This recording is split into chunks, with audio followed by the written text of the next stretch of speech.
Oke, selamat pagi, berjumpa lagi di channel Gosip Investasi. Oke ya, hari ini apa ini? Kamis 14 November. Oke, kita sempatkan waktu. Oke, pasar masih buka. Bentar. Seperti biasa, kita gunakan ajaib sekuritas. Kalian yang belum punya, kalian bisa download link di deskripsi. Oke, hari ini kita lihat market. Market dibuka, oh merah ya, open 73, sekarang 72. Oke, nggak apa-apa, biasa turun naik. Yang penting emiten yang kita pegang selama bagi dividen rutin, ya udah kita santai aja. Oke, hari ini kita lihat penggeraknya siapa saja. MLPT multipolar, grupnya Lipo, wow 19%. Nah kali ini udah nggak wajar nih harganya. Ini pasti lempar-lemparan sesama bandar aja ini. Oke, DAS. Oh iya, DAS ini hari ke-4 berarti ya? Iya. Naik 24%, arah lagi. Oke, enggak apa-apa, sudah biasa kalau yang biasa IPO Hunter ini. Carwe, Live, JSPT, Cita, Polu, DSSA, CTBN, Link, PNSE, Tepia, ITMG, Raja, Gender ini. Oh iya, dia udah drop sebenarnya dari keuangan dan laporan fundamental udah hancur, dia minus. Soalnya dia nggak bisa bersaing sama manufaktur tekstil dari China. Ya sama juga Sritek. Wes, apalagi CCO wine. Nah ini buat yang muslim nggak usah nih, wine ini dia produk anggur.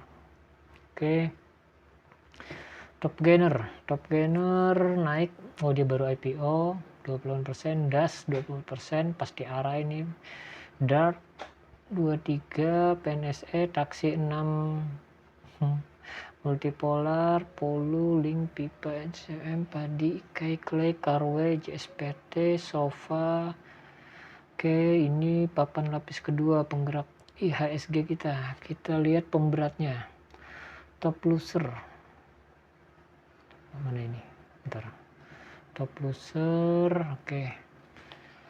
Dari papan utama pemberatnya Pani turun, UNTR, Traktor 2,18, Bram juga turun, SNI, Petrosi 1,5, DCI, Sharpgame, Dinet, ICBP, Shure, Keju, Foru, Edis, Film, GMTD, JMR Brand 7250, Multibintang, Adaro turun 384, Ali, Bali, ASI, BRNA, BC, Tempo Skin Pacific, dan BRI ke 45. Oke, nggak apa-apa, biasa ya, jual beli sesuai hukum supply demand. Ada yang mungkin lagi butuh uang dia jual, dan ada yang lagi punya uang dia beli. Ini pemberat dari papan lapis kedua. HD, Himalaya, CNKO, Futur, DWGL, area. Oh ini data center nih, area ini dunia virtual. BRNA, Meja, Spray, RCCM, Sub, BNBR, Keju, Eskimi, Third, Elmak, Bram, Gold, Lopi, RSX, Arsa, Bit, LT, Safe, Index, SDPC, DMX. Oke. Kasih nggak ada yang ditaksir dari ininya. Apa? Oh ya, kalau pengen kalian sambil ngeliat di kategori ini ada beberapa yang buat bisa dipelajarin sih. Misal sahamnya udah ditentukan, top volume adalah saham yang penjualannya volume paling banyak diperdagangkan. Oh ternyata Bumi, grupnya Bumi nih. Goto juga. Notasi khusus ini dia yang rata dapat tato ini. Biasa kalau udah dapat tato ini bermasalah sebenarnya. Nah ya, aku suka juga lihat di sini nih papan akselerasi. Dia tatonya nggak ada. Dia masih rata-rata emiten yang baru IPO, baru masuk, dan ada yang bagus, ada yang wajar, ada yang under value ataupun value. Di sini kalau dari lihat analisis sih aku suka yang ini. Ada sih aku punya. Dia masih baru. Nah ini misal PPGL, Primo Globalindo. Harga dia berapa? 105. dia papan akselerasi 5 tahun terakhir. Ini baru IPO, biasanya udah jatuh pada keluar bandar baru dia akan kembali menjalankan aktivitas ke harga normal dia. Statistik dia kita analisis tipis-tipis dulu. Baik, net profit margin 5,5%, di bawah 10, cuman ya normal lah. EPS-nya 136, dia masih 105, berarti masih ada kemungkinan untuk naik. PBV-nya agak mahal dikit. PI-nya 7, nadarnya ini agak mulai tinggi nih 111, dan ini dividennya keren ini 10,54, artinya harga normal dia 105 sampai 210. Payout ratio tinggi 77, dividen yieldnya 10%. Bayangin dividen yieldnya per tahun lebih tinggi dibanding obligasi, dibanding simpanan, dibanding semuanya. Besar ini, bagus. Apalagi harganya, bentar, harganya 105. Oh ya bener, udah di harganya nih, artinya kita beli di 105 kita akan dapat dividen 10%. Udah kita beli aja 105 per lembar, artinya satu lot ya 10.500, murah. Oke, sekalian kita simulasi beli. Oh, dia naruh 106, ya udah kita tawar aja 105 satu lot 10.500. Ini yang antri beli, kita udah masuk di sini. Ini yang antri jual. Wes, gak apa. Oke, kita ayo keluarin aja dulu ini. Bentar. Oke. Kok nggak bisa? Oke, udah kita pesan, kita nawar 105. Oh ya, ini simulasi kalau pengen beli, lihat order. Kita masuk PPGL 105 lagi open. Oke, enggak apa-apa. Kita lanjut. Kebetulan kita lagi ketemu emiten yang ya harga murah, prospek bagus, dividennya tinggi. PPGL itu dia ke logistik, dia distributor solar dan usaha lain-lainnya. Yang pasti bidang usahanya kedepannya ya agak bagus. Bukan agak bagus sih, bagus. Tapi udah ini bukan anjuran jual beli, kita cuma simulasi aja. Oke, kita lanjut. Kita tadi periksa apa? Oh ya ini. Sekalian kalau ketemu emiten bagus ya udah kita beli aja, nggak usah banyak-banyak, satu lot, 10 lot atau berapapun. Semampunya aja, nggak usah maksakan diri. Apalagi tadi? Oh, kita lihat papan akselerasi ya. Papan akselerasi. GRPM, oh ya aku juga suka ini GRPM ini. Dia distributor. Cuman ya masih perusahaan kecil, nggak apa-apa. Dia baru IPO juga. Kan kita di sini cari perusahaan yang ke depan bagus, kita tumbuh berkembang bersama. Jadi ya kalau dia lagi untung, mereka bagi keuntungan kita. Kalau lagi sepi ya doakan aja. Apalagi nih kita lihat papan akselerasi udah, pemantauan khusus. Oh ini yang biasa dalam pengawasan otoritas BI ya, ini tatonya banyak betul. Kalau yang kalian ragu atau belum pengalaman, gak usah dekat-dekat sama yang saham kayak gini. Cuman ya kadang ya itu potensinya kadang sesekali bisa menggiurkan, bisa digoreng sama bandar. Papan ekonomi Goto 67, ini startup semua sih, cuman fundamentalnya ya nggak ada yang bagusnya. Top value, top frekuensi. Oke. Pasar merah kita udah lihat, penggerak udah, kita lihat IPO ya. Nah, siapa lagi yang belum IPO ini? Oh ini GWA sama spin off-nya anak usahanya Adaro Andalan. Nah, ini kalian kalau yang pengen cari cuan, ini nanti bakalan rame nih, digoreng besar-besaran. Harga penawaran dia sekitar 4590, 590, artinya maksimal kalian sediain uang 590.000 atau 600.000 lah, genapin buat beli satu lot atau 100 lembar saham AADI. Kayak kemarin sudah aku coba analisa laporan keuangannya. wajar, bagus, prospeknya bagus, dan di ini tambang penghasil penghasil laba terbesar untuk Adaro sendiri. Ini akan jadi wow nanti. Cuman wow-nya bukan cuma karena digoreng, fundamentalnya juga wow. Pokoknya mantap ini. Oke, di sini terakhir kalau kalian mau pesen sampai tanggal 2 Desember berarti ini penawaran umum ya. Apa lagi? Oh, IP udah, kita lihat agenda hari ini. Oh, bagi dividen ASA, SCMA, MPXL. Oke. Buat kalian selamat yang pegang emiten ASA, kalian dapat Rp20 per lembar saham, SCMA Rp5 per lembar saham, MPXL Rp0,75 per saham. Oke, selamat. Yang jelas ya, Pak, jangan lihat angka rupiahnya. Kalau makin banyak lot yang kalian punya kali lembar saham, ya lumayan. Yang penting dividen yieldnya itu kalau bisa di atas 6% aja. Oke, RUPS hari ini yang mengadakan Toba Lead, itu tambang. AMS, Toba Lead, Bex. Oh ya, dia yang keulang. Oke, kalender udah kita lihat. Apa lagi? Bentar. Indeks merah, indeks harga saham itu juga merah. Ini running trade lagi berjalan. Oke, kita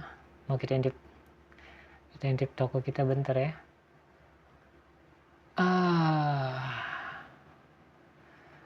Apa ini yang paling tinggi itu? Selamat kalian yang punya DAS.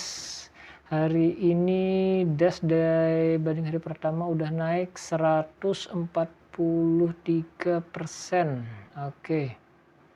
Selamat kalian yang beli DAS 1 juta kemarin, berarti nilai saham kalian sekarang 1.400.000 bukan.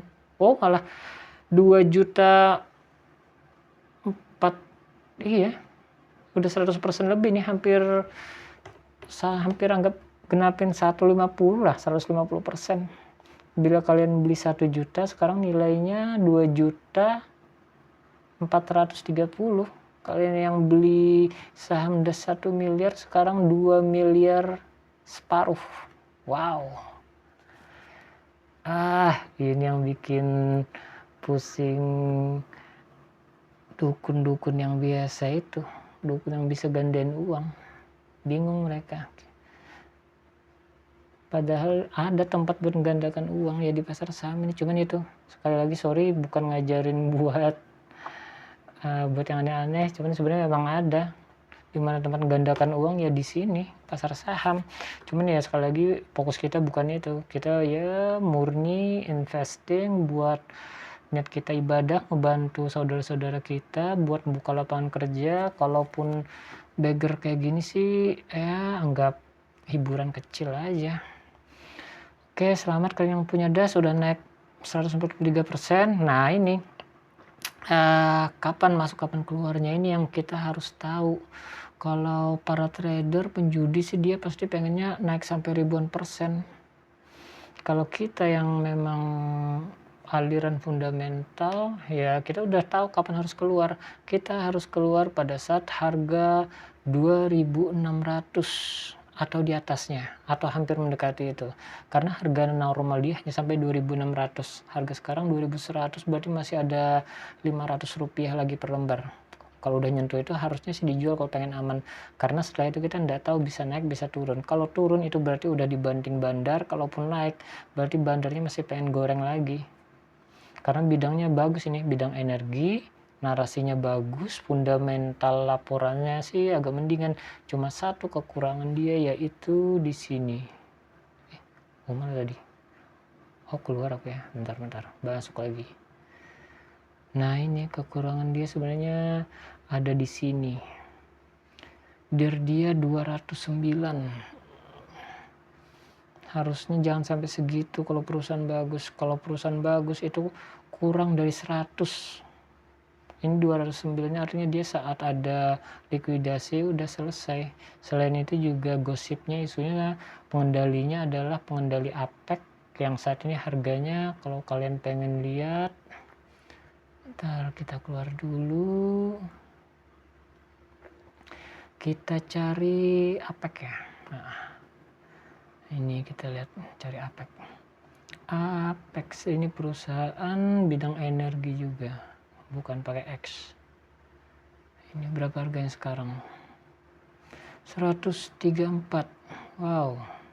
Oh, ini gangguan ini grafik dari pagi tadi. Lihat statistiknya. Udah terlalu mahal. Harga 134, harga wajar dia cuma 37 rupiah. Hutangnya DER-nya 294. Ya pengendalinya nggak ngontrol ini. Nggak ngurusin. Bisa jadi sudah itu. Takutnya nanti si DAS ini nasibnya sama. Makanya buat kalian kalau pengen take profit dari DAS ya sebenarnya sekarang, cuman lagi di suspend juga nggak bisa karena dia udah nyentuh arah. Oke, mungkin itu dulu. Ntar kita mau lihat yang lain dulu. Toko kita ini ya, toko kecil-kecilan. DAS WiFi 66, BEX Bank Banten 59, DNAR 55, Wood 50%. Oh, Wood ini kalau lihat pengen tahu dia eksportir mebel.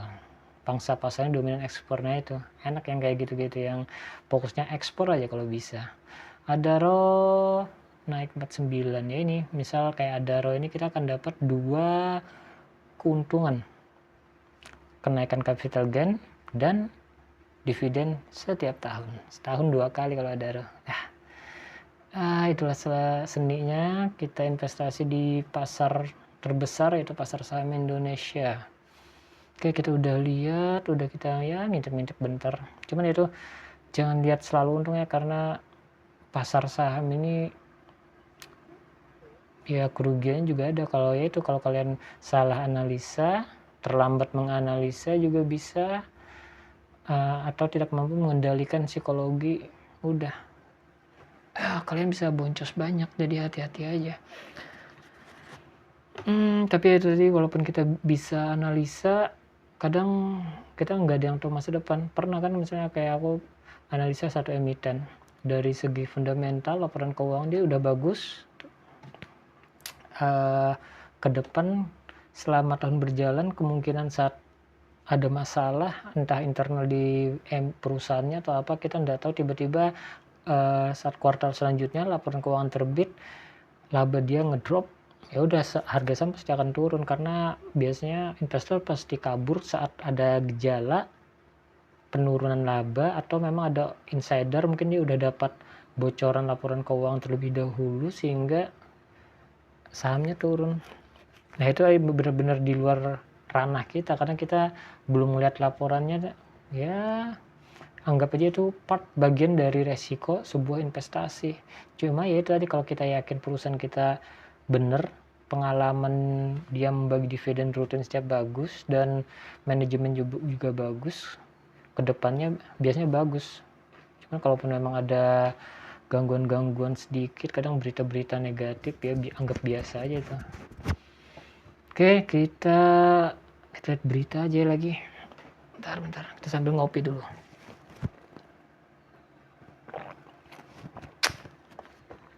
Oke.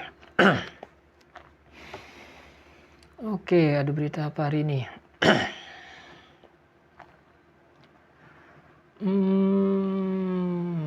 Bentar. Apa ini? Video Hasim soal Prabowo target ekonomi RI ke 8%. Saya yakin bisa 9,5%. Oke, boleh. Mimpi Pak Prabowo beserta tim kampanye, beserta tim ekonomi mereka memang wow. 8 bahkan 9,5%, tapi jujur kita yang udah kita biasa bukan ngerasa serba tahu sih ya, cuma yang pasti ngelihat cara keputusan yang diambil, kemudian bagaimana mengatasinya. Sebenarnya ekonomi ini akan naik bila di akar rumput kita yang di bawah ini terjadi pergerakan. bergerak karena negara kita ini mayoritas dari konsumsi, itu yang menggerakkan ekonomi kita. Kalau pengen ekonomi 8 hingga 9%, maka di bawah itu harus ada konsumsi yang besar dan deras. Orang harus pada belanja, makan di luar, terus beli apa yang mereka mau, dan belanja terus. Itu sebenarnya itu yang bisa menggerakkan 8 hingga 9%. Tapi jujur kenyataan di lapangan mungkin kalian akan bisa lihat nanti. Sebagian banyak yang menghemat, kemudian ditambah pajak yang kayaknya infonya sih bakalan tetap naik 12%. Agak berat sih sebenarnya kalau pengen 8% ini. Satu-satunya pemerintah harus mencetak uang defisit, mau nggak mau defisit, dia harus cetak uang kemudian bagikan ke masyarakat, baik dalam bentuk yaitu tadi kalau ngikutin Cina dia subsidi 2000 triliun buat menggerakkan ekonominya dengan cara membebaskan pajak dan mungkin membantu ekspor ke seluruh dunia. Sedangkan Indonesia kita nggak tahu nanti kalaupun mau cetak uang dibagiin ke masyarakat apa, kalau lewat diberikan bentuk uang tunai kemudian uangnya dipakai buat judi online, udah selesai.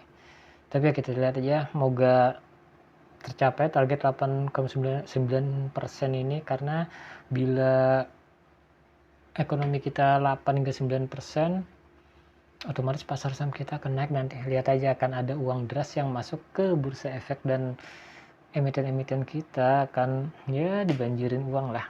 Oke, kita lihat aja, moga sukses Pak Prabowo. Pertamina tindak tegas SPBU nakal. Oh iya sih, pokoknya ada aja cara mereka buat ngakalin. Ketahui 3 kondisi yang terjadi jika gagal bayar utang pinjol. Ya udah, nama kita masuk slik. Bahkan infonya, oh ya juga hati-hati sekarang buat anak-anak kita, kalau bisa jangan ikut-ikut pinjol, karena nama mereka nanti juga akan terdapat. Takutnya nanti mereka tidak bisa dapat kerja karena nama mereka masuk blacklist dalam pinjol. Sekarang semuanya udah terhubung, connect semua. Oke, lanjut. Kemenhub mengungkap atasan kereta otonom tanpa rel ikan mau dikembalikan ke China. Kenapa ini? Ada perbaikan kali? Lantik 2.500 perwira transportasi, AHY kasih pesan. Wih, ada perwira sekarang ya transportasi, mantap. Warren Buffett sarankan anak muda beli rumah ketimbang saham. Ya mungkin buat bernaung dulu yang utama. PNM terima penghargaan Kemenko PMK atas usaha hapus kemiskinan yang ekstrim. Wakil Menteri Kerja mendadak panggil bos Seritek di tengah kabar PHK 2.500 karyawan. Yes. Buat kawan-kawan kita di Seritek, moga kuat, moga ada jalan keluar. Mungkin itu aja yang kita bisa bantu. Selanjutnya pemerintah harus bantu.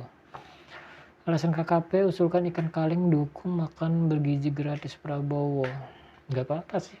Ya selang-seling aja, pakai ikan, pakai daging, pakai ayam mungkin. Oh ya, kepencet keluar, sorry. Apa lagi? RI siap hijaukan 12 juta hektar hutan terdegradasi. Bagus buat ini, buat oksigen. Realisasi penyaluran KUR Oktober. Terus apa nih, RI lirik nuklir buat tambah listrik 1000 gigawatt. Boleh? Kita harusnya punya sih nuklir buat itu, buat listrik sama buat penelitian. Nanti pelan-pelan baru bikin senjata. Ya buat ini, buat ngejaga negara kita. Bahlil ancam hal ini ke perusahaan migas yang tak segera produksi. Ya sih kayaknya Pak Bahlil dia fokus di bidang itu, sesuai dia pengen produksi semua. Nggak apa-apa. Produksi nikel Merdeka Baterai. Oh punyanya Kak Garibaldi Thohir bakal ekspansi smelter. Oh udah jadi smelter dia. Daftar negara terkaya, kemudian Bernard Arnault gugat ex milik Elon Musk. Oh perang orang terkaya nanti nih. Ketahui 3 komedi yang terjadi jika Kemenhub ungkap alasan kereta otonom Republikan. Oh udah, beritanya udah pada kebalik semua ini. Oke, berita udah kita lihat, market udah kita lihat, analisis sebentar, intip toko bentar.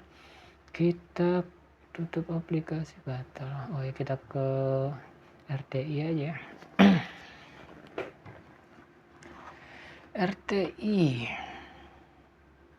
Oke, ini agak telat, nggak apa, karena kita lebih fokus ke, bentar kita lihat. Siapa ini penggerak ini? Oh, berberimbang untuk jumlah saham ini. Asing keluar 22, asing masuk 22, berimbang. Terus domestik masih tinggi, domestik cuman lumayan sih, hampir mendekati ini 27 beli, 27 buang. Frekuensinya ya oke. Kita lihat berita ya sih, kan kita gosip doang di sini. Ntar, oh ya masih ada waktu.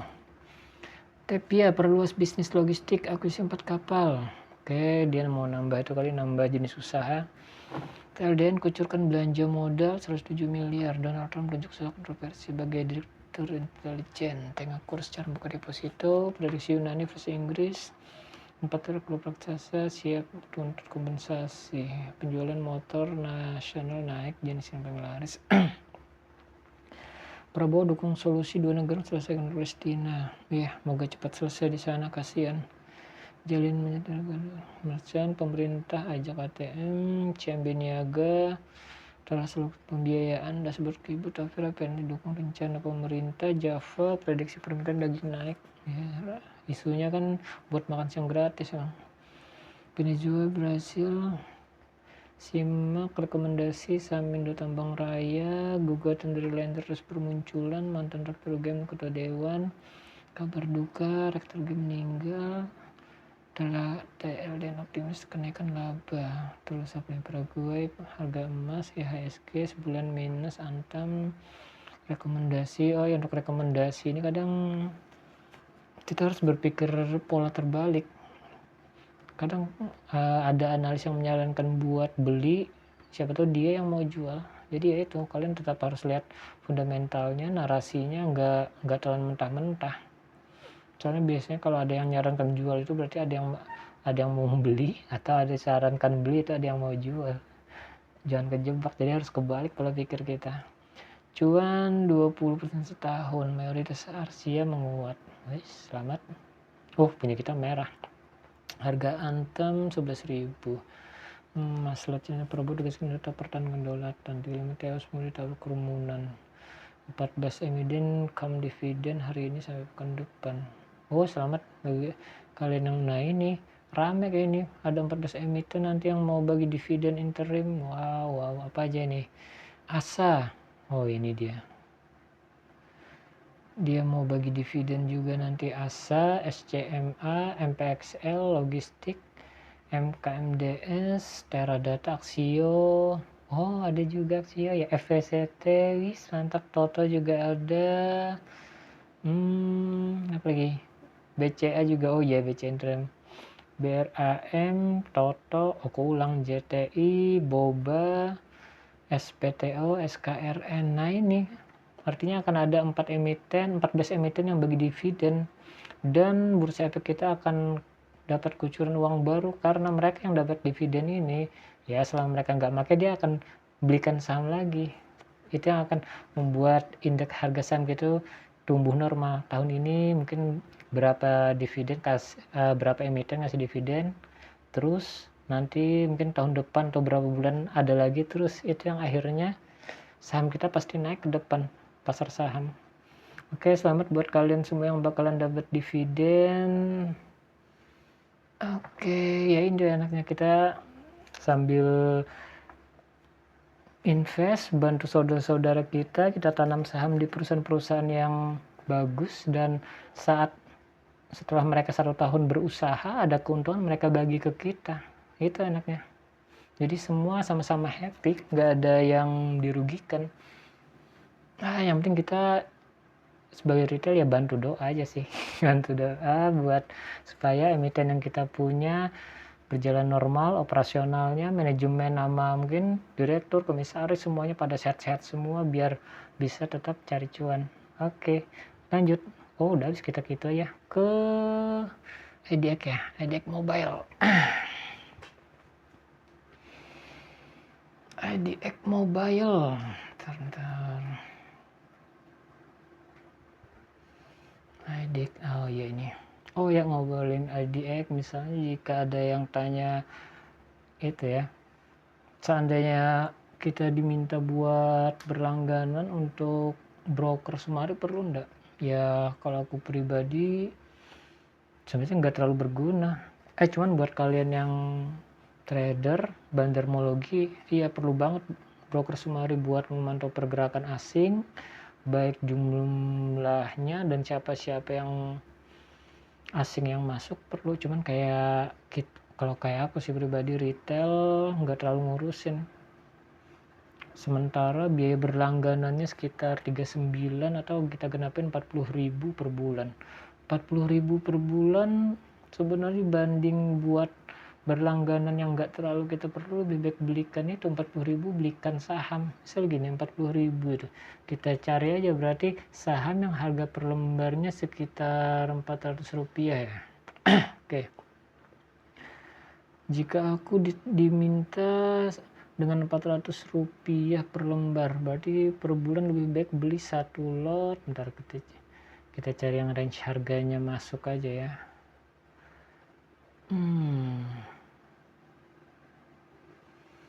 Ini bisa nih SDM asuransi atau yang murah mana ini?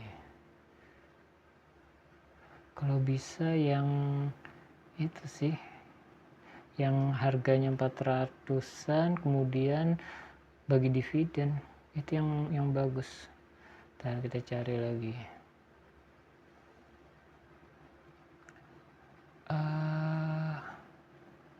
Yang bagi dividen harga 400. Oh ini mungkin bisa nih SDRA sekitar 456, artinya 45.000 bisa beli satu lot.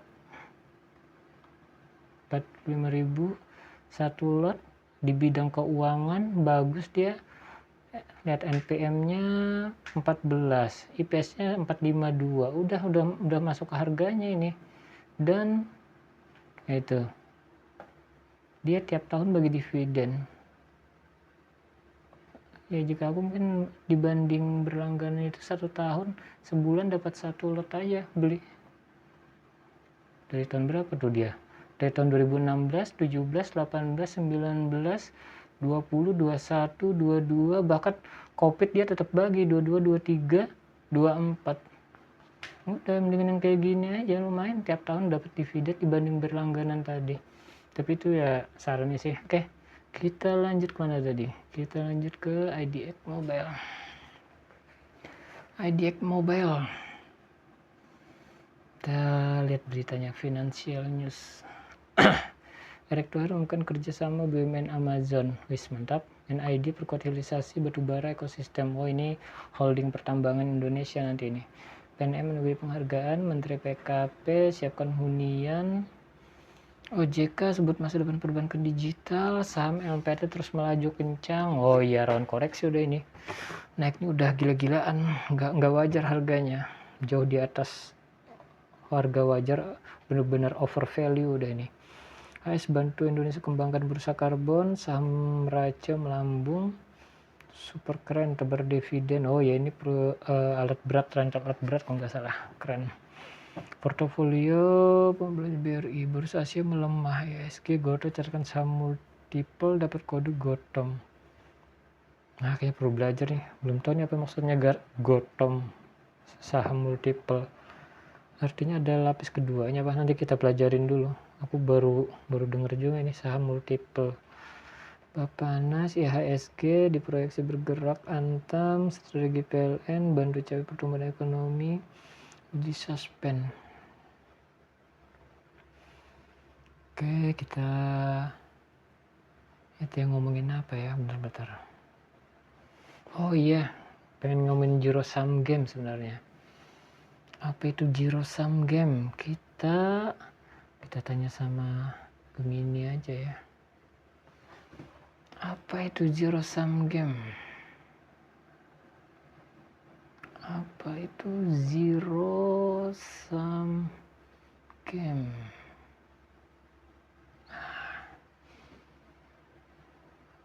Apa ini jawaban dia? Zero sum game adalah konsep teori permainan menggambarkan situasi di mana keuntungan yang diperoleh satu pihak akan sama dengan kerugian yang dialami oleh pihak lain. Artinya total keuntungan dan kerugian dalam permainan ini selalu nol. Contohnya permainan catur, poker, dan karakteristik zero sum game itu persaingannya langsung, jumlah total tetap. Contoh dalam kehidupannya kalau dalam negosiasi adalah di mana keuntungan diperoleh satu pihak mengurangi keuntungan yang lain, artinya yang lain benar-benar kalah. Kalau dalam politik, persaingan itu seringkali digambarkan zero sum game kemenangan satu partai kandidat dari kekalahan telak bagi partai lain. Benar. Nah ini kalau dalam segi ekonomi kita adalah seperti persaingan pasar, sangat ketat. Keuntungan satu perusahaan bisa berarti kerugian bagi perusahaan lain. Tidak semua pemain zero sum game persepsinya mempengaruhi. Mengapa penting? Karena ini untuk menganalisis situasi, membuat keputusan, memahami perilaku manusia. Nah, zero sum game adalah sebuah model sederhana memahami dinamika persaingan. Oke, kita lihat misalnya dalam investasi dalam trading saham.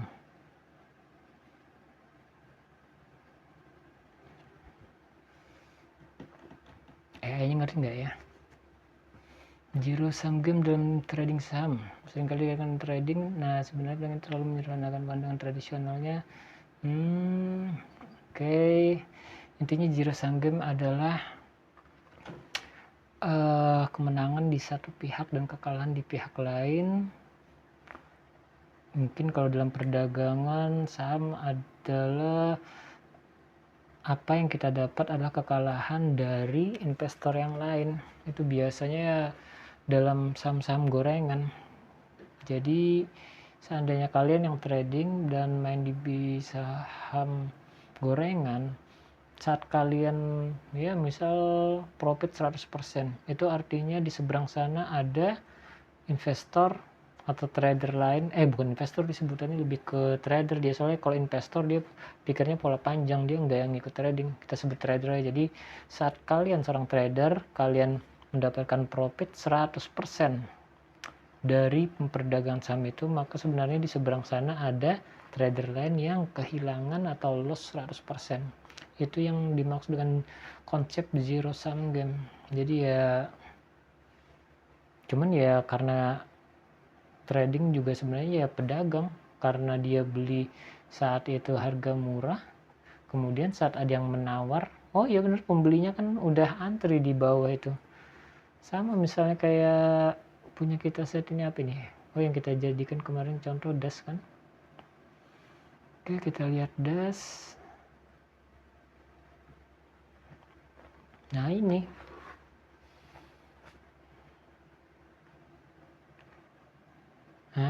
antri pembelinya masih pada antri semua buat beli.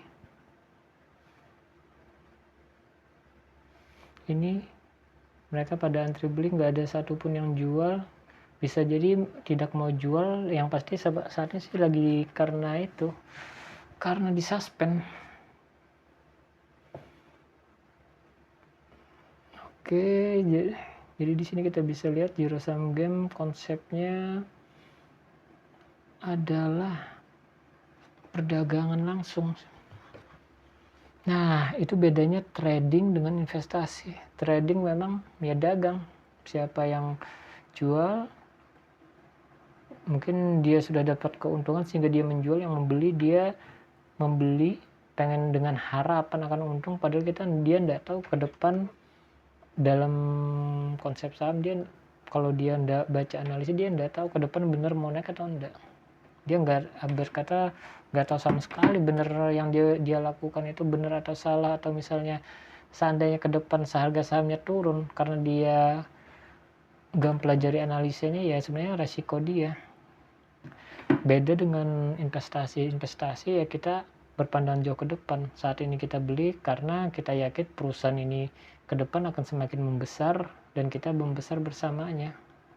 Itu konsep investasi. Sedangkan trading ya emang sih ada mirip-mirip judinya juga, cuman itu tadi tergantung, karena judi itu lebih ke mental dia. Kalau dia membeli suatu saham tanpa analisa itu penjudi, tapi kalau seorang investor atau trader dia sudah menganalisa dan dia yakin dengan analisa dia beli, sebenarnya enggak, itu ya dia memang berinvestasi buat ke depan.